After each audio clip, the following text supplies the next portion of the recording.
많은 것들을 보면서 세상 살아가는 것 같습니다. 우리의 몸은 하나고 우리의 한 눈으로 우리가 바라보는 것들이 너무나 많습니다. 이 시간은 오직 주님만을 바라볼 수 있게 함께 찬양하고 기도하며 나아가겠습니다. 오직 주님만 바라보기 원하고 이 시간 찬양받는 오직 주님만이 되기를 원합니다. 이 시간 함께 주만 바라볼지라 주님께 찬양 드리며 나아가겠습니다.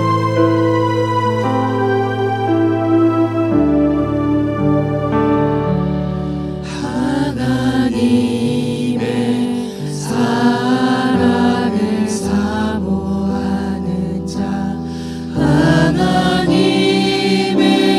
평안을 바라보는 자, 너의 모든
주를 예배하자.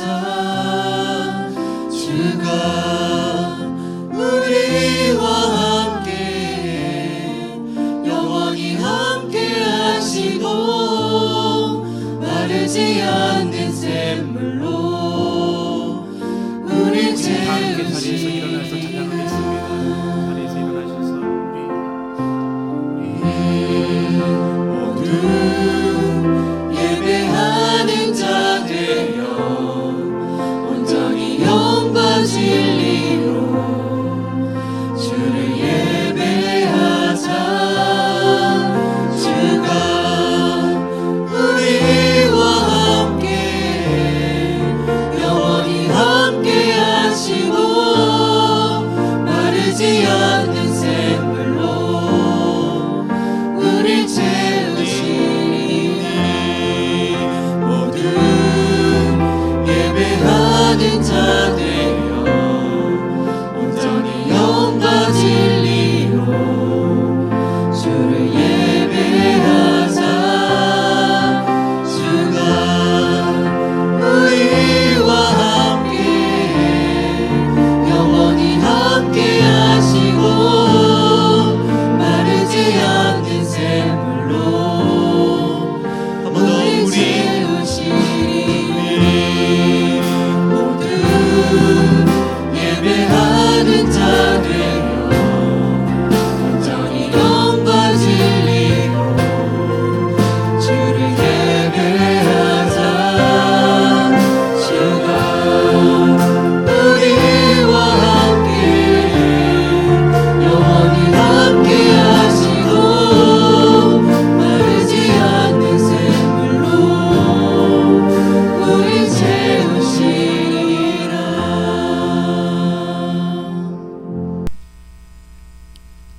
하나님 말씀 봉독해 드리겠습니다. 하나님 말씀은 누가복음 17장 11절에서 19절까지입니다. 페이지 124페이지입니다. 봉독해 드리겠습니다. 예수께서 예루살렘으로 가실 때에 사마리아와 갈릴리 사이로 지나가시다가 한 마을에 들어가시니 나병 환자 10명이 예수를 만나 멀리 서서 소리 높여 이르되 예수 선생님이여 우리를 불쌍히 여기소서 하거늘 보시고 이르시되 가서 제사장에게 너희 몸을 보이라 하셨더니 그들이 가다가 깨끗함을 받은지라. 그 중에 한 사람이 자기가 나은 것을 보고 큰 소리로 하나님께 영광 돌리며 돌아와 예수의 발 아래에 엎드려 감사하니 그는 사마리아 사람이라. 예수께서 대답하여 이르시되 10사람이 다 깨끗함을 받지 아니하였느냐? 그 9은 어디에 있느냐? 이 이방인 외에는 하나님께 영광을 돌리러 돌아온 자가 없느냐 하시고 그에게 이르시되 일어나 가라. 내 믿음이 너를 구원하였느니라 하시더라. 아멘. 고 정주영 회장이 했던 말들 중에 참 유명한 말이 하나가 있습니다. 이보게 해보기는 했는가? 해보고 얘기하세. 사랑하고 존경하는 우리 생명샘 성도 여러분, 25년도 새해 다시 일할 수 있는 기회 주심에 감사하시기 바랍니다. 할 수 있을 때 해야 합니다. 우리는 내일 일을 알지 못합니다. 기회를 주셨을 때 하나님께 영광 올려드려야 됩니다. 그것이 우리가 살아가는 이유이고 목적입니다.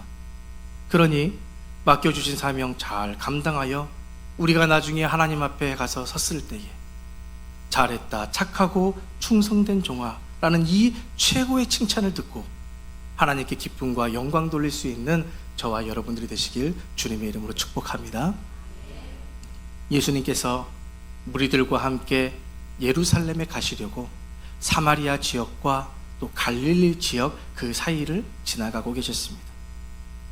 그러다가 머지않아 한 마을에 가까이 다다랐을 때쯤 그 마을 어귀에 주민으로 보이는 10사람이 서 있었습니다. 아마도 예수님께서 자신의 마을 앞을 지나가신다는 소식을 들었는가 봅니다. 그렇게 예수님은 마을 어귀 앞에 당도하셨고, 그런데 좀 이상합니다. 예수님께서 마을 어귀에 당도하셨고 그 10명이 서 있었다면 사람들은 자연스럽게 어떠한 반응을 보여야 되겠습니까? 그래도 예수님은 그 당시에 대스타이며 센세이션을 일으키고 계셨던 분 아닙니까? 그런 분이 우리 동네 앞에 오셨다고 하면 그분을 어떻게 맞이해야 되겠습니까? 최소한 가까이 가서 목례를 하던, 아니면 그 당시에 인사법인 서로 볼을 마주치며 입맞춤을 하던, 아니면 많은 음식은 아니더라도 몇 가지 음식을 준비해서 손님 맞이를 준비하는 것이 예의지 않을까요? 이것은 고대 근동 지역에서도 예의 중에 예의입니다. 기본 중에 기본이죠. 그런데 전혀 그렇지 않습니다. 그런 우리의 예상과는 달리 마을 사람들은 그저 다가오시는 예수님을 향해 멀리 서서 소리 높여 외칠 뿐입니다. 자세히 보니까 이곳저곳 붕대를 감고 있는 나병 환자들이었던 거죠. 나병 환자들은 아시다시피 일반 사람들과 함께 있을 수 없습니다. 마을 밖에 격리되어 그들과 함께 살아야 하죠. 물론 오늘날은 그렇지 않았습니다. 성경 시대에 그랬다는 겁니다. 그들끼리 함께 모여서 집단 거주를 하며 가족들과 생이별을 했던 삶이 그 당시의 삶이었습니다. 그러니 예수님께서 지금 갈릴리와 사마리아 지역을 지나가시다 들리게 된 이 동네 어귀는 바로 나환자촌으로 보여졌던 겁니다. 나병을 일컫는 이 차라트라는 단어의 뜻은 징계라는 뜻을 가지고 있습니다.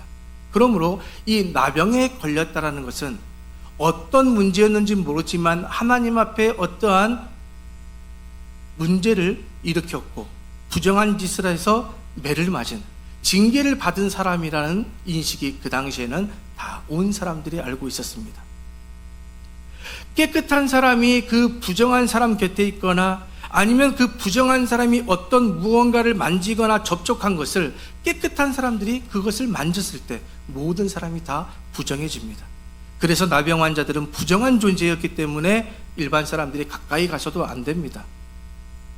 그래서 나병 환자들은 격리되어 살아야 했던 것인데, 혹여나 그런 나병 환자들이 일반인들에게 가까이 다가가려 한다면 일반인들은 돌을 들어서 그 나병 환자를 쳐서 죽여도 아무런 문제가 되지 않습니다. 법적으로 아무런 문제를 일으킬 수 없는 문제입니다. 그러니 이 10명의 나병 환자들은 예수님께서 오셨지만 그 예수님께 가까이 가지 못하고 멀리 서서 소리 질렀을 뿐이죠. 예수 선생님이여 우리를 불쌍히 여기소서. 그렇게 소리 질렀던 겁니다. 예수님은 그런 그들을 불쌍히 여기시며 말씀하시죠. 가서 제사장들에게 너희 몸을 보이라. 그런데 참 당황스럽지 않을까요? 아니 무슨 치료라도 해 주셔야 제사장에게 가서 몸을 보이던가 말든가 할 거 아닙니까? 요한복음 9장에 나오는 것과 같이 맹인이 등장하는데 예수님께서는 그 맹인을 고치실 때에 침을 뱉어서 진흙을 이겨 발라주시기라도 했습니다. 아니면 손을 얹어 기도를 해주시든지 뭔가를 어떤 액션을 취해 주셔야 제사장에게 가서 보여주고 깨끗해졌다는 진단을 받을 거 아닙니까? 그런데 아무런 행동 액션 없이 그냥 가서 제사장들에게 몸을 보여주라고 하니 이 10명이 얼마나 당황스럽겠습니까? 열왕기하 5장에 보면 나아만 장군 이야기가 나오지요. 이 나아만은 남부러울 것 없는 부와 명예와 권력을 다 두루 갖춘 아람 나라의 군대 장관입니다. 아람이라 한다면 오늘날의 시리아 땅입니다. 그 시리아 지역의 군대 장관입니다. 다 갖출 대로 갖추었죠. 그런데 그런 다 갖춘 자에게도 한 가지 흠이 있었으니 그의 아름다운 예복과 그의 화려하고 견고한 갑옷 속에 숨겨진 나병이었습니다. 별수를 다 써봤던 나아만이 이제는 방법이 없어서 지푸라기라도 잡고 싶은 그 심정으로 하나님의 선지자인 엘리사 선지자를 찾아간 겁니다. 그런데 그 엘리사 선지자의 처방이 무엇이냐? 말 한마디뿐입니다. 너는 가서 요단강에 몸을 7번 씻으라. 이 한마디뿐이었습니다. 나아만 장군이 거느리고 간 사람들이 한둘이 아닙니다. 그런데 선지자가 와서 직접 한 것도 아니고 그 말도 선지자의 종이 와서 대신 전해준 겁니다. 너는 가서 요단강에 몸을 7번 씻으라. 나아만이 그 말씀에 어떻게 반응을 합니까? 그 즉시 순종을 하던가요? 못하지요. 왜 못했습니까? 자신의 생각이 가득했기 때문입니다. 나아만의 생각은 이거였습니다. 그가 내게로 나와 서서 그의 하나님 여호와의 이름을 부르고 그의 손을 그 부위 위에 흔들어 나병을 고칠까 하노라 생각했습니다. 누구의 생각입니까? 나아만의 생각. 그래도 자신이 타국의 입지가 있는 장군이니 엘리사 선지자는 나와서 인사치레도 하고 어떤 신령한 액션이라도 취해서 그렇게 고쳐줄까 생각했다라는 거죠. 그러나 엘리사의 방법이 자신의 생각과 맞지 않고 황당한 소리를 하는 것 같으니 순종하지 않았던 겁니다. 그러나 그럼에도 불구하고 다행스러운 것은 이 나아만에게는 참 훌륭한 종들이 있었다는 거죠. 종들이 나아만에게 이야기합니다. 그래도 여기까지 왔으니 그동안 고침받고 싶은 장군님의 그 귀한 마음이 있으니 한번 순종이라도 해보시지요. 시도라도 해보시지요. 이 종들의 설득에 핑계를 삼아 엘리사 선지자의 말에 순종하여 나아만이 나병에서 고침을 받았습니다. 그리고 이 10명의 나병 환자들도 보십시오. 정말 순진한 것인지 아니면 믿져야 본전이라는 식으로 간 것인지 그것도 아니면 진짜 믿음으로 갔는지 우리는 알 수 없습니다. 그들의 마음을. 그러나 그들 역시 가서 제사장에게 너희 몸을 보이라 하신 이 예수님의 말대로 순종하여 가던 길 중에 그들의 모든 나병이 깨끗함을 받았습니다. 할렐루야. 할렐루야. 그러한 순종의 삶이 우리에게 있기를 소망합니다. 그러한 기적과 치유와 능력이 여러분들 삶 가운데 있기를 간절히 바라고 축복합니다. 얼마나 놀랍고 감격스러운 일입니까? 깨끗해진 자신의 몸을 그 본 나병 환자들, 정말 말로 표현할 수 없는 그 감격과 기쁨과 즐거움으로 소리 지르면서 펄쩍펄쩍 뛰지 않았을까요? 우리가 이것을 공감하지 못하는 이유는 우리가 나병을 얻어보지 않았기 때문에, 우리가 그 나병을 얻어서 가족들과 생이별을 해보지 않았기 때문에, 마을에서 쫓겨나 격리되어 살아보지 않았기 때문에 우리가 그들의 고통을 알 수 없는 겁니다. 그러나 지금도 고침받지 못한 질병들, 그러한 피부병, 여러 가지 수많은 희귀병들 앓고 있는 그들에게 하나님의 말씀이 임하고 능력이 임하여 치유가 된다면 어찌 그것을 말로 표현할 수 있겠습니까? 얼마나 놀랍고 감격스러운 일입니까? 사랑하는 여러분, 기억하십시오. 순종은 내 생각으로 하는 것이 아닙니다. 순종은 내 경험을 바탕으로 하는 것이 아닙니다. 복음성가 중에 시선이라는 찬양이 있습니다. 가사가 이렇게 나오지요. 내게로부터 눈을 들어 주를 보기 시작할 때 주의 일을 보겠네. 내 작은 마음 돌이키사 하늘의 꿈 꾸게 하네. 주님을 볼 때 모든 시선을 주님께 드리고 살아계신 하나님을 느낄 때 내 삶은 주의 역사가 되고 하나님의 일하기 시작하네. 즉 내가 할 수 없지만, 아무리 생각해도 이해할 수 없고 납득되지 않지만, 나를 내려놓고 인간의 생각보다 더 지혜롭고 지식의 근본이 되시는 그 하나님을 믿음의 눈을 들어 바라보기 시작할 때 온전한 순종이 이루어지며 하나님의 일이 시작된다는 겁니다. 그런데 참으로 씁쓸하지요? 하나님의 기적을 경험한 사람은 10명인데 오직 한 사람만이 예수님께 돌아와 예수님 발 앞에 꿇어 엎드려 감사를 고백합니다. 그 사람은 사마리아 사람, 이방인입니다. 예수님께서 묻습니다. 10사람이 다 깨끗함을 받았을 것인데 나머지 9명은 어디 있느냐? 이 이방인 외에는 하나님께 영광 돌리러 온 자가 없느냐? 여기서 이 이방인 외라는 표현은 이 한 명, 이 이방인 외에 나머지는 모두 유대인이라 생각할 수 있습니다. 즉 유대인이라는 것은 하나님이 누구신지를 알고 율법이 무엇인지를 너무나 명확하게 알고 언젠가는 반드시 우리를 구원하러 오실 메시아가 오실 것이다라는 그 사실을 아는 사람들이라는 거죠.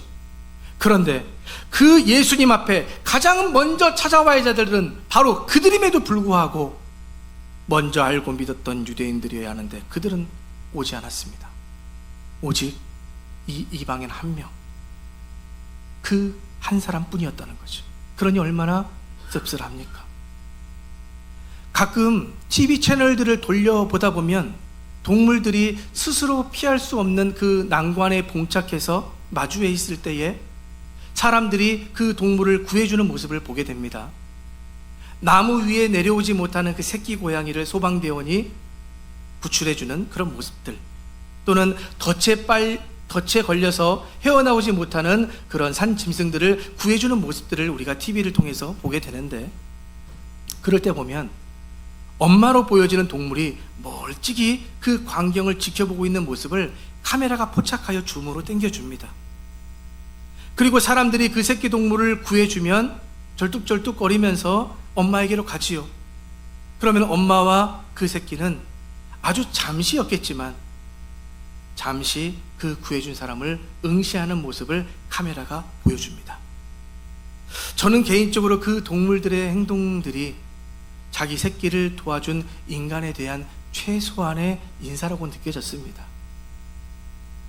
이방인 한 사람을 제외한 나머지 이 9명의 유대인, 나병에 고침받은 것에 대해서 주님께 감사하지 않았을까요? 아닙니다. 감사했을 겁니다. 짐승도 최소한의 감사를 표현할 줄 아는데 하나님의 형상을 가진 하나님의 사람들이 어찌 감사를 모르겠습니까? 그러나 분명한 것은 9명의 유대인들에게는 그 감사와 생각과 입술의 고백은 있을지 몰라도 표현의 감사는 없었다는 겁니다. 그래요, 압니다. 어찌 감사함을 우리의 행동으로 다 표현할 수 있을까요? 다 하지 못하죠. 상황과 여건에 따라 언젠가는 그 감사를 표현하고 갚을 길이 있겠죠. 저는 이 9명의 유대인이 왜 예수님께 돌아와 감사를 표현하지 못했는지 또는 안 했는지 같은 인간으로서 공감이 되고 이해가 됩니다. 연약한 인간이기 때문에 이런 이유들 때문이지 않았을까 저는 묵상을 해보니 그랬습니다. 나병에서 고침을 받았다 보니 그 감격이 너무나도 커서 속히 공식적으로 내가 나병에서 이제 깨끗함을 받았다라는 인정을 받고 싶어서 제사장을 먼저 찾아갔을 수도 있는 겁니다. 그리고 예수님께 갈 수도 있었겠죠. 또한 내가 나병에서 이제 고침받았으니 그동안 이 나병 때문에 함께 살지 못했던 정말 보고 싶은 내 새끼들, 우리 부모님들, 내 형제 자매들 얼마나 그리웠겠습니까? 그들을 먼저 찾아갔을 수도 있고 그 다음에 예수님을 보러 갔을 수도 있는 겁니다. 그러니 우리도 솔직해집시다. 우리도 기쁘고 즐거운 소식이 있으면 누구를 가장 먼저 찾아갑니까? 가족 아닙니까? 하나님의 놀라운 은혜를 경험했을 때 가장 먼저 교회로 나와서 십자가 앞에 엎드려 하나님 감사합니다, 그 은혜를 눈물로 고백하는 사람들이 얼마나 있겠습니까? 저는 이 9명의 유대인들을 정죄할 수 없는 그들과 똑같은 인간이고 죄인입니다. 여러분들은 어떻습니까? 여러분들도 죄인이십니까? 우리는 이 이방인 나병 환자의 겸손과 감사의 모습을 보면서 세 가지의 깨달음을 얻습니다. 첫째, 병이나 어떤 문제를 해결받았다는 그 기쁨과 감격에만 사로잡혀서 은혜 베푸신 분을 잊어서는 안 된다는 것입니다. 두 번째는 할 수만 있다면 은혜를 받았음에 고마운 마음과 입술의 고백으로만은 그쳐서는 안 된다는 얘기입니다. 세 번째, 은혜를 베푸신 그 주님 앞에 먼저 나아가 엎드려 감사로 고백할 수 있는, 감사로 하나님께 영광 돌릴 수 있는 자들이 되어야 한다는 것입니다. 남녀노소 누구든 마음으로, 입술로 감사할 수 있습니다. 그러나 그 감사의 표현의 우선순위를 분명하게 정하고 하나님 앞에 먼저 나올 수 있는 그 구별됨이야말로 하나님을 진정 기쁘시게 해드리는 일이 아닐까 우리는 생각해 봅니다. 마무리합니다. 우리는 믿음이 있는 자든 없는 자든, 신앙생활을 오래 했든 오래 하지 않았든, 하나님 앞에서 윤리적으로나 도덕적으로 부정한 영적 나병 환자들입니다. 여러분 스스로는 어떻게 생각하시는지 모르겠습니다. 우리 몸에 나병이 있지 않지만 어쩌면 우리 안에 우리의 영은 하나님 앞에 실수한 것 많고 죄한 것 많고 불순종한 게 너무 많아서 영적인 나병이 우리 안에 가득 있을지도 모릅니다. 그러니 우리도 하나님 앞에 치유함을 받아야 합니다. 그 치유함을 받고 하나님 앞에 나올 수 있어야 합니다. 그 하나님 앞에 나와서 감사로 고백하며 찬양으로 영광 돌리며 이 세상에 가장 귀한 것으로 하나님 앞에 드릴 수도 있어야 합니다. 그것이 하나님과 하나님 백성들 사이에 온전한 관계 속에 이루어질 수 있는 일들인 겁니다. 그러니 여러분 진정 여러분 스스로가 영적 나병 환자임을 인정하시고 그 영적 나병으로부터 구원받기를 원하십니까? 그렇다면 매 순간 베풀어지고 있는 그 하나님의 사랑과 은혜에 대해 그 순간 마음과 입술의 고백으로만 그치지 말고 은혜 베푸신 분을 먼저 찾아가 그 감사를 표현할 수 있는 저와 여러분들이 되시길 주님의 이름으로 축복합니다. 그 감사를 표현할 자리가 어디입니까? 그분을 만나기 위해, 말씀을 듣기 위해 여러분들은 어디로 가십니까?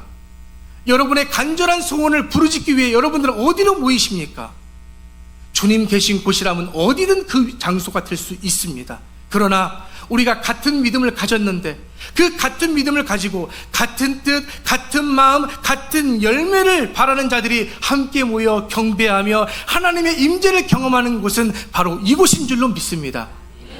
하나님께 영광 돌리는 곳, 하나님이 하나님 되심을 나타내는 곳, 우리의 죄를 고백하고 용서함 받는 곳, 기쁨으로 찬양하는 곳, 우리의 잃어버린 형상을 회복하고 하나님의 생명의 말씀이 선포되는 이곳이 바로 주님의 몸된 교회이며 그 모든 것이 예배 가운데 이루어지는 줄로 믿습니다. 할렐루야.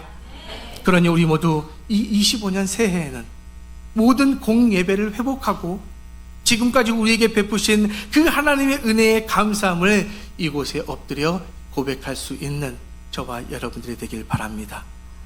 25년 맡겨주신 사명 잘 감당하여 책임 있는 자로 서시고 하나님의 도우심을 간절히 구할 때에 우리의 아픔과 상처와 질병이 이 예배 가운데 회복될 줄로 믿습니다. 그 믿음으로 성령의 능력의 도우심을 구하며 1년 한 해를 최선을 다해 하나님 앞에 영광 올릴 수 있는 저와 여러분들이 되기를 간절히 바라고 축원합니다. 하나님 아버지, 그동안 미처 깨닫지 못했으나 오늘 말씀을 통해서 오늘의 우리야말로 영적 나병 환자였음을 깨닫게 됩니다. 지금까지 하나님의 사랑과 은혜 속에 수많은 기적을 경험하고서도 하나님 앞에 먼저 나가기보다는 그저 저희들의 기쁨과 감격을 나눈 데에만 정신없었던 저희였습니다. 그러나 하나님은 그럼에도 불구하고 다시금 저희를 이 자리로 부르셔서 은혜를 베풀고 계시오니 이제는 결단하며 나가기를 원합니다.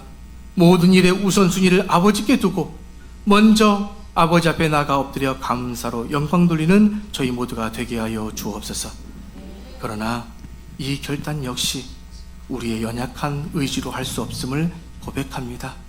성령 하나님의 도우심을 간절히 필요하오니 함께하여 주옵소서.